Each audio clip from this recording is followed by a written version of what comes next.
Fala aí pessoal, Rodrigo aqui trazendo pra vocês mais um vídeo de Ninjago, Mestres do Spin-Jitsu, dessa vez do quinto episódio da nona temporada, O Caminho Dourado. Então vamos lá, né? O episódio já se inicia lá no depósito de lixo, né? Com a resistência fazendo um brainstorming do que vão planejar, né? E aí o Derek entra, né, gritando que é uma emboscada dos filhos de Garmadon, então os filhos de Garmadon começam a atacar, né? O Derek, durante a luta, até tenta ir pro banheiro, mas ainda tá ocupado, então ele vai fazer as necessidades dele lá fora, né? E aí temos a luta do pessoal da resistência contra os filhos de Garmadon. O Killua aparece usando a máscara do engano, a Harumi aparece usando a máscara do ódio, né? Só a máscara da vingança que não vai mais aparecer, mas enfim. A Ultraviolet também tá lá brigando. E a Skylar percebe que tem muitos ali, eles precisam tirar o Lloyd. Ele, não, a gente precisa lutar. E aí o Killua vira pra o Luke Cunningham, né? Porque ele viu a salinha da Mistake, ele diz, pega a Mistake. Ele, ué, mas é só uma senhorinha. Ele, não, ela é mais do que isso. Então o Luke obedece as ordens do Killua, vai até lá em cima, mas a sala tá vazia, só sai um ratinho de lá. Ok, né? E aí a Skylar percebe que eles estão perdendo, porque os números dos filhos de Garmadon são bem maiores. E ela pede pra Anya tirar o Lloyd dali, né? Enquanto ela luta contra a Harumi, no caso, a Skylar luta contra a Harumi. A Anya leva o Lloyd até o veículo que ela montou com a Skylar, né? Que é um tanque lá de metal, que ela chama, né, de o vagão de batalha. E aí, né, eles usam o vagão de batalha para atropelar a Harumi, pegam a Skylar, né? O Lloyd até tenta ajudar a Misako, mas ela diz, não filho, você que importa, fuja. O Karloff também diz, nós vamos resistir, leve o Ninja Verde para um lugar seguro. A Skylar puxa o Lloyd para dentro, né, do vagão. Eles saem, mas pegam o Derek, que já estava do lado de fora, né? E os quatro escapam. No caso, o Lloyd, a Anya, a Skylar e o Derek. Só que, obviamente, eles estão sendo perseguidos de moto, né? Pelos filhos de Garmadon. O Lloyd está preocupado, mas a Anya diz, não, você é a prioridade. Nós ainda não estamos fora de perigo. A Skylar usa o canhão lá, né? Do vagão de batalha para disparar contra as motos e tirar, né, eles da cola deles. Só que o Derek ainda quer muito usar o banheiro. E aí eles dizem, vai lá em cima na escotilha, sei lá. Ele sobe a escotilha, só que nenhum deles percebeu que tinha um filho de Garmadon com uma banana de dinamite em cima do vagão. E aí o Derek, quando levanta a escotilha, derruba, né, o filho de Garmadon longe. E ele, eu me livrei do último, de nada. Então ele nota que em cima de um prédio tá lá o Imperador Garmadon olhando pra ele. Ele se encolhe todo, volta pra dentro, né, do vagão. E diz que eles ainda não estão fora de perigo. Então é quando o Garmadon usa os poderes dele para controlar o Colossus e colocá-lo no caminho do vagão, né? Ele até coloca o pé e vai pressionando para esmagar o vagão, né? A Skylar até diz pra Anya que o vagão não vai aguentar, mas ela diz, vai sim. E tipo, eles estão presos, né? Por exemplo, pronto. Imagina que aqui a minha mão é o vagão, né? E aqui é o pé do Colossus. O Colossus tá assim, ó, pressionando mesmo para esmagar o vagão. E o Lloyd lá dentro, né, diz, por favor, pai, não faz isso. E por um momento o Garmadon hesita. E é então, né, que a Samurai X chega, começa a distrair o Garmadon, né? E aí ele vira direção dos poderes para ela, atinge o Mac da Pixel, né? Mas a Anya consegue soltar, né, o vagão e derrubar o Colossus. Então eles fogem dali. Corta a cena e nós vemos um sonho barra memória, né? Do Wu, quando ele estava pescando com o Garmadon, quando eles eram criancinhas. Eles também estavam pescando com o primeiro mestre Spinjitzu, o pai deles. Inclusive é a primeira vez que ele aparece, né? Ele aparece de costas, a gente não vê o rosto dele. E aí, tipo, eles estão frustrados, pois já usaram todas as iscas, né? Todas as minhocas e não conseguiram pegar nada.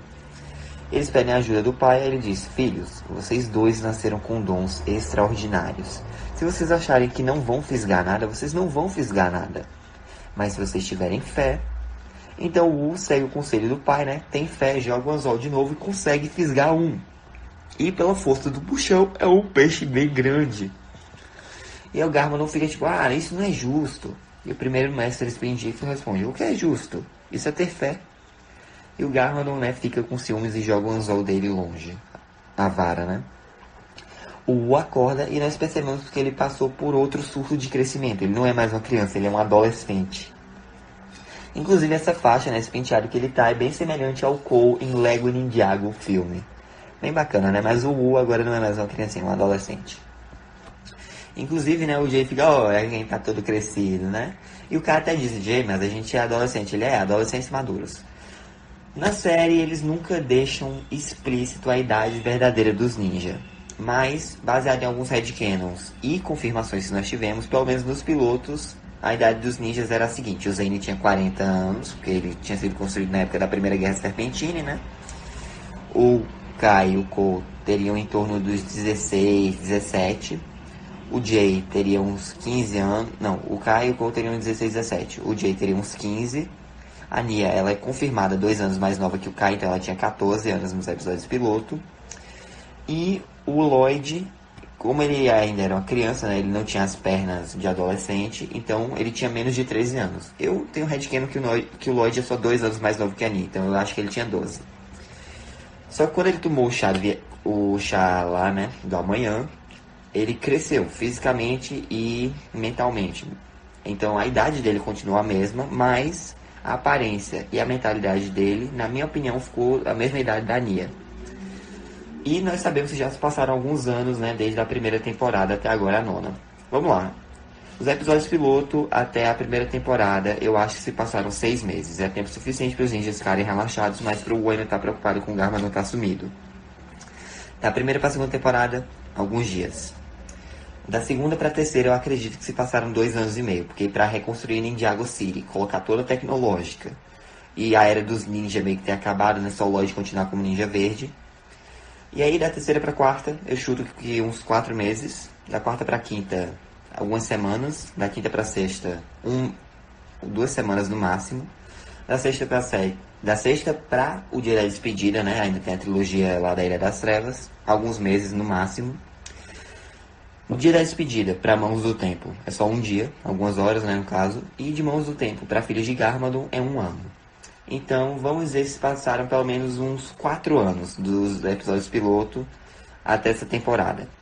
Então, colocaria o Zane na faixa dos 44, 45, do Kai e do Cole nos seus 20 anos, mais ou menos por aí. O Jay teria 18, 19.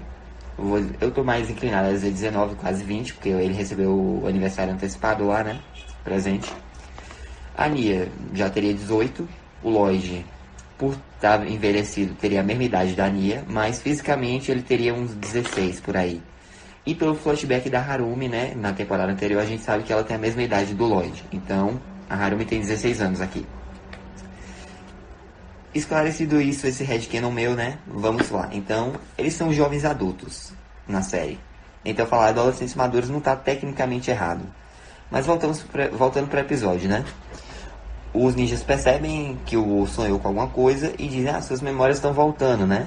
Eles sim, só que aí eles são confrontados pelo Heavy Metal, que encontrou com eles. Então, né, o Heavy Metal pergunta, é verdade que ele é o filho do primeiro mestre Spinjitzu? Porque ele escutou a conversa. E aí, né, apesar do Kai dizer, não faz isso, não conta, o Heavy Metal ouviu. E aí o Wu diz, sim, eu sou o Wu, eu sou o filho do primeiro mestre Spinjitzu. E aí, o Heavy Metal, né, tira lá o traje dele e revela que é uma mulher. E ela diz, então a lenda é verdadeira, você precisa voltar para buscar a armadura do dragão. Ele, espera aí, Heavy Metal é uma mulher? E ela, não, Heavy Metal é o meu nome de caçador, o meu nome de verdade é Faith. E aí o Wu lembra, peraí, só precisa ter fé, porque Faith é fé em inglês. E aí, né, só precisa ter Faith e tal, enfim. Ela pergunta pro Wu se ele sabe onde está a armadura. Ele, sim, tá por ali. E ela, ótimo, vamos lá. Os caçadores estão vindo atrás da gente e, eles nunca falham. Quanto mais longe estivermos, mais tempo viveremos. E aí o Kai questiona, mestre, você tem certeza disso? Você nem sabe onde a armadura tá. Ele, eu não sei, mas eu tenho fé. Então a Faith, né, pega uma carroça lá para eles colocarem suprimentos, que não vai dar para todo mundo subir, né? Ela disse que o que não der para colocar de suprimentos ali, eles vão enterrar. O barão não pode saber que ela tá ajudando, né? E aí o Kai fica, eu espero que você saiba o que tá fazendo. E aí em Ninjago City nós vemos, né, que o Lloyd e a Nia estão disfarçados. Eles estão vendo as notícias lá que a Gale Gossip tá informando, né, que o esconderijo da resistência foi tomado e tal. E muita gente foi presa. E a Nia pede, né, pro Lloyd queimar o traje Hunted dele. E ele se sente mal com isso. Ela, olha, Lloyd... Ele diz que, o traje faz parte de quem ele é. Ela, não, Lloyd, o traje nunca fez quem você é. É o que você é por dentro. Nós precisamos nos esconder. Usar essas roupas com nossas cores, né, chama muita atenção. E aí Skylar e o Derek chegam também disfarçados, né, com entrega de macarrão. O Lloyd pergunta se eles roubaram comida. Só que, tipo, poxa, ela é dona de uma casa de macarrão, então ela pode, né? Ela tem os recursos. Fora, né, que tem alguns cidadãos, né, alguns moradores que são simpatizantes com os ninjas, então eles, né, fazem essa caridade. O Lloyd ainda tá preocupado com o pessoal, né, da resistência, e a Skylar diz que eles foram levados para Cryptarium. E o Derek diz, não podemos ir libertá-los porque o meu poder marrom já era. E o Lloyd tá bem desmotivado, a Skylar diz, resista ele. Pra quê? A gente tá vivendo na miséria, com ratos. E ela, olha, mesmo que você não tenha nada, você pode encontrar forças. Porque o Lloyd diz, eu não tenho amigos, eu não tenho poder, não tenho mais a resistência, né?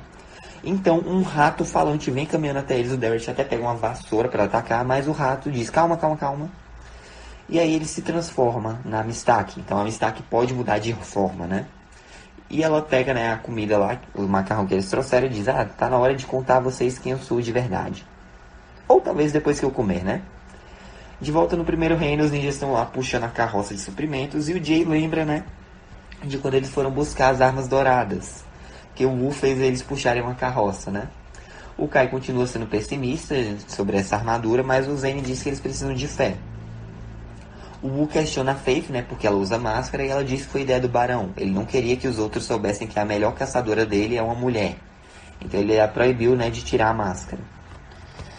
E ela explica que o Barão de Ferro controla todo mundo, ou seja, faça o que ele quer ou você é banido. Mas, com a armadura, eles podem controlar a Firstborn, então podem ir embora dali, né? E aí o Jay lembra, dragões são as únicas criaturas que podem transitar entre os reinos. Com a armadura eles podem voltar para casa. E aí ela diz, qual é esse local que vocês chamam de lá mesmo? E eles dizem, Ninjago. É um lugar onde não te obrigam a usar máscara. E é lindo. E aí o Wu fala, pelo menos costumava ser, né? Antes do meu irmão estragar tudo. Por isso nós temos que voltar. E aí ele pede, né, pra Faith falar um pouco sobre o pai dele, porque ele lembra algumas coisas, mas outras não. E a Faith diz, toda criança do primeiro reino conhece a história do primeiro mestre Spinjitzu.